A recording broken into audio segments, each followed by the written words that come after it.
I'm here in Salzburg, taking part in the exhibition Invisible Violence, where I'm showing a work called Ancient Ground. This work was made in County Donegal in Ireland, very close to the border with the north of Ireland. And like a lot of my work, this work was made in response to a particular landscape. And for many years I drove past and through this particular bog, and I was always struck by the amount of rubbish that was dumped there,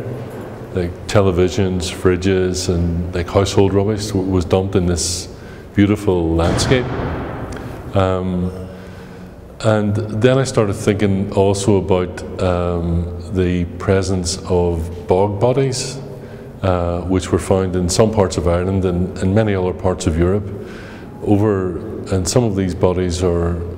pre-Christian, several thousand years old. So I started thinking about this process of dumping things in these remote places, which is close to this kind of process of out of sight, out of mind, and in relation to the dumping of bodies, that someone would have committed a crime that was so despicable in some ways that the body had to be, well, both denied a conventional burial, but dumped somewhere where it couldn't be seen. And this reminded me of the practice that happened in Ireland during the 1970s and 80s as part of the recent conflict, where the bodies of some people who were perceived to have committed some offence against republicanism, or perhaps of being accused of being informers to the British Army, their bodies were disappeared, and the remains were dumped in remote boglands and beaches and places like this. So I was kind of interested in this kind of process of disposal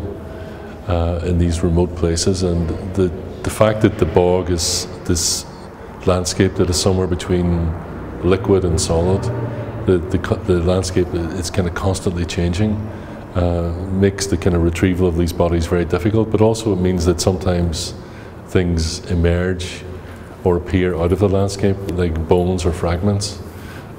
So in some ways the work is both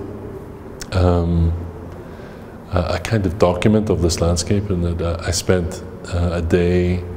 with the camera crew in the landscape recording essentially fragments and details of things that we found there, but also through the use of the voice and this kind of evocation of a sense of loss, of something being discarded within the landscape. And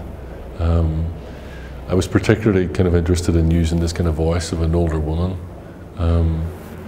I suppose in some ways in a kind of fairly direct reference to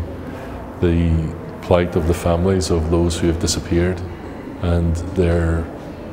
kind of engagement with this landscape on a very kind of emotional level, but also on the level of a search and kind of looking forensically almost at the landscape itself.